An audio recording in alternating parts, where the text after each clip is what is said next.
जाओ, इसे फांसी पर लटका दो। नहीं महाराज नहीं, मैं चोरी करने नहीं आया था, मुझसे गलती हो गई, मुझे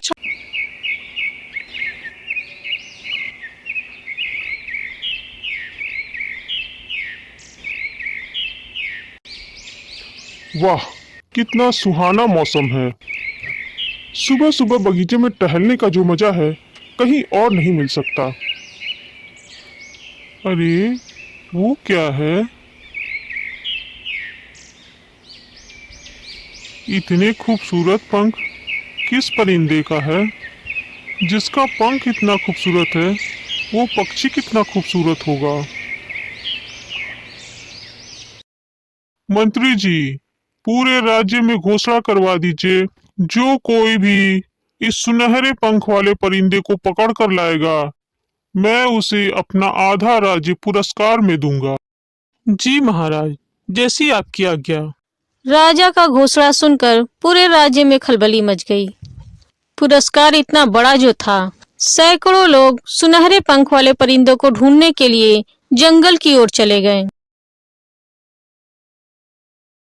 पिताजी, हमें आज्ञा दीजिए, हम उस सुनहरे परिंदे को ढूंढने के लिए जंगल में जाना चाहते हैं। नहीं मेरे बेटे, मैं तुम्हें इसकी इजाजत नहीं दे सकता। लेकिन क्यों पिताजी, हमारे महाराज ने इतना बड़ा पुरस्कार रखा है। हाँ वो तो ठीक है, लेकिन उस परिंदे की तलाश में सैकड़ों लोग जंगल की ओर गए और अभी तक वापस नहीं आए। उनके साथ जंगल में क्या हुआ किसी को नहीं मालूम। जंगल बहुत ही खतरनाक है, मैं तुम्हें वहां जाने की इजाजत बिल्कुल भी नहीं दे सकता। भैया पिताजी बिल्कुल ठीक कह रहे हैं, जंगल बहुत ही खतरनाक है, इनाम के लालच में हमें अपनी जान जोखिम में नहीं डालनी चाहिए। नहीं, मैं तो जाऊंगा और मैं उस परिंदे को ढूंढ कर लाऊंगा। ठीक है, अगर तुम्हारी यही जिद है तो जाओ, लेकिन अपना ख्याल रखना। ठीक है पिताजी। बहुत देर से पैदल चल रहा हूँ, बहुत थक गया हूँ। ये जगह मुझे थोड़ा ठीक लग रहा है, यहाँ मैं थोड़ी देर आराम कर लेता हूँ। केशव पेड़ के नीचे आराम करने के लिए लेटा और उसे नींद आ गई। थोड़ी देर बाद जैसे ही उसकी आँख खुली, हाँ, अरे नहीं नहीं, डरिए मत, मैं तो आपकी मदद करने आई हूँ। मदद? कैसी मदद? मैं जैसे जैसे बोलूंगी, अगर आपने वैसे वैसे किया तो जिस काम के लिए आप आए हैं उसमें सफल होकर लौटेंगे। अच्छा ऐसी बात है, तो बताओ मुझे क्या करना चाहिए। यहाँ से कुछ दूर पर एक जंगल है, वो जंगल बहुत ही खतरनाक है। आप उस जंगल से गुजरते समय इधर उधर बिल्कुल भी मत देखिएगा, बस सामने देखते चले जाइएगा। जब आप जंगल के बीचों बीच पहुँचेंगे तो वहाँ आपको दो मकान दिखेंगे, जिसमें से एक मकान पुराना और टूटा फूटा होगा और दूसरा मकान एक महल जैसा खूबसूरत होगा। उस महल जैसे मकान में गाना बजाना चल रहा होगा और अच्छी अच्छी खाने की चीजें होंगी। लेकिन आप उस पुराने मकान में चले जाइएगा और वहीं पे रात बिताइएगा। फिर सुबह मैं आपसे वहीं आकर मिलूंगी और आगे का रास्ता वहीं बताऊंगी। ठीक है, फिर मैं चलता हूँ। बाप रे, ये जंगल तो बहुत ही खतरनाक है, मुझे बहुत डर लग रहा है। नहीं नहीं, लोमड़ी ने कहा था मुझे इधर उधर नहीं देखना है, सीधे बस चले जाना है। पता नहीं वो मकान कब आएगा। ओह, लगता है मैं पहुंच गया। ये वही दो मकाने हैं जो लोमड़ी ने बताई थी मुझे। लेकिन इस पुराने मकान में तो कितना अंधेरा है, मैं यहाँ कैसे रह सकता हूँ? और मुझे तो बड़े जोरों की भूख भी लगी है। मैं इस महल में चला जाता हूँ। पता नहीं वो लोमड़ी कौन थी, कैसी थी, मैं क्यों भरोसा करूँ उसके बातों पर। जैसे ही केशव उस महल जैसे मकान के अंदर जाता है, वो पत्थर की मूर्ति बन जाता है।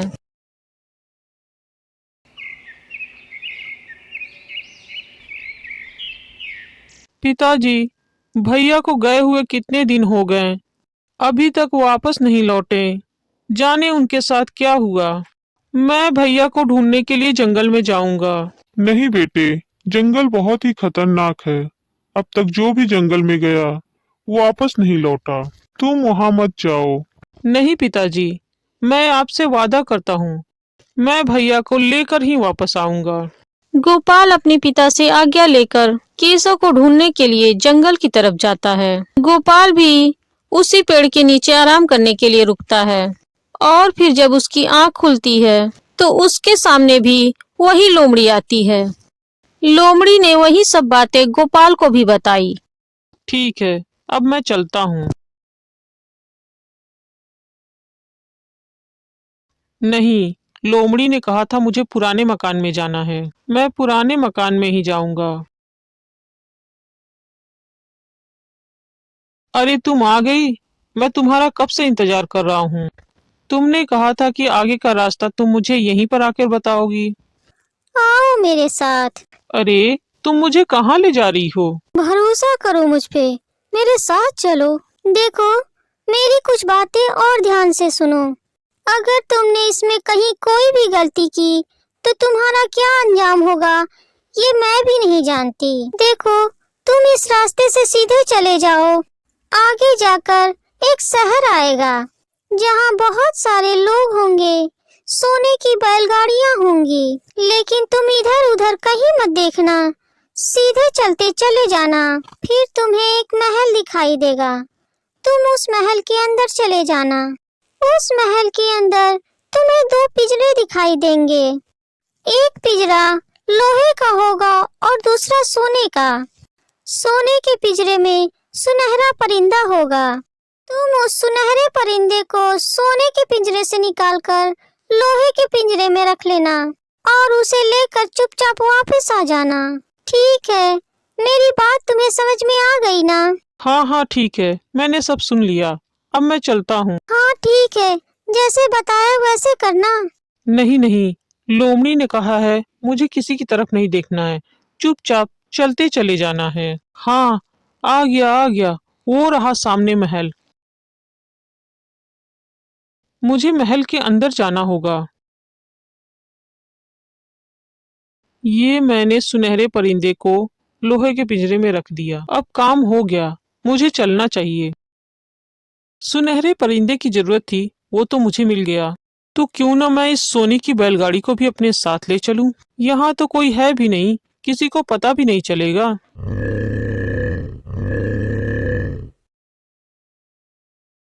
सैनिकों, पकड़ लो इसे, घेर लो, जाने ना पाए। इसे महाराज के पास ले चलो। महाराज, ये लड़का हमारे राज्य में चोरी करने आया था। सोने की बैलगाड़ी चुरा कर भाग रहा था। क्यों रे लड़के, तू हमारे राज्य में चोरी करेगा? नहीं महाराज नहीं, मुझसे गलती हो गई, मुझे क्षमा कर दीजिए। ले जाओ, इसे फांसी पर लटका दो। नहीं महाराज नहीं, मैं चोरी करने नहीं आया था, मुझसे गलती हो गई, मुझे क्षमा कर दीजिए।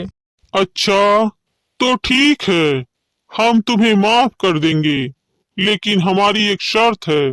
शर्त? कैसी शर्त महाराज? वो हमारे महल के सामने तुम्हें एक पहाड़ दिख रहा है। मैं तुम्हें 2 दिन का समय देता हूँ। अगर तुम उस पहाड़ को गिरा दोगे तो मैं तुम्हें माफ कर दूंगा, बल्कि मैं तुम्हें वो सुनहरा पक्षी, सोने का पिंजरा, सोने की बैलगाड़ी इनाम में दूंगा और अपनी बेटी का विवाह भी तुम्हारे साथ कर दूंगा। हा हा हा हा हा।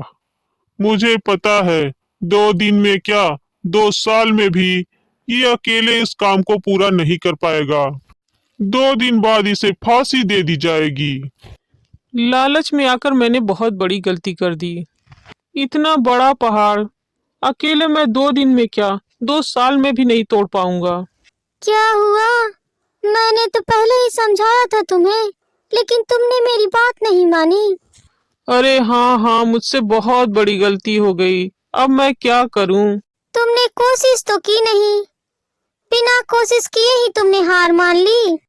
अगर कोशिश की होती तो अब तक ये पहाड़ गिर चुका होता। क्या क्या क्या कह रही हो तुम? क्या ये संभव है? हाँ बिल्कुल, तुम एक बार प्रयास तो करो। चलो, उठाओ ये हथौड़ा और काम शुरू करो।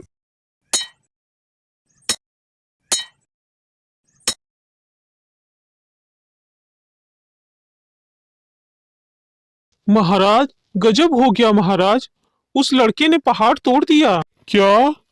ये कैसे हो सकता है? ये असंभव है। नहीं महाराज, मैं सच कह रहा हूँ, उस लड़के ने पहाड़ तोड़ दिया। मैंने तुम्हारी इतनी मदद की, क्या तुम भी मेरा एक काम करोगे? हाँ हाँ, क्यों नहीं। तुमने मेरी इतनी मदद की, मैं भला कैसे पीछे हट सकता हूँ। बताओ क्या काम है। ये तलवार लो, इस तलवार से मेरी गर्दन काटकर मेरे ऊपर चादर डाल देना। क्या?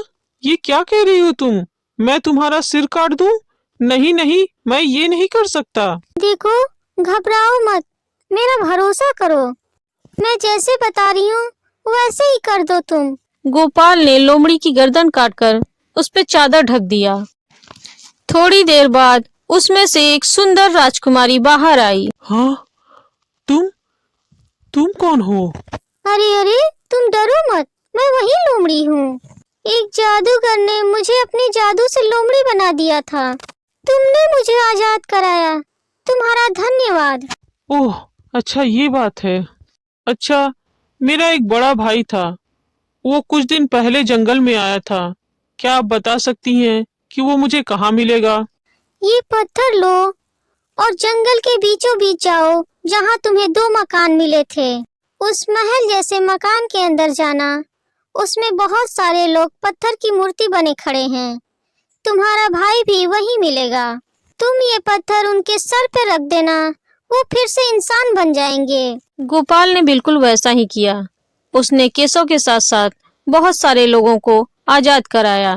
वादे के मुताबिक राजा ने अपनी बेटी के साथ गोपाल की शादी करवा दी और जो जो देने का वादा किया था वो सब दिया। दोनों भाई अपने राज्य वापस लौटे और राजा को सुनहरा परिंदा भी मिल गया। राजा ने गोपाल को आधा राज्य इनाम में दिया। केशव की शादी उस लोमड़ी वाली राजकुमारी से हो गई।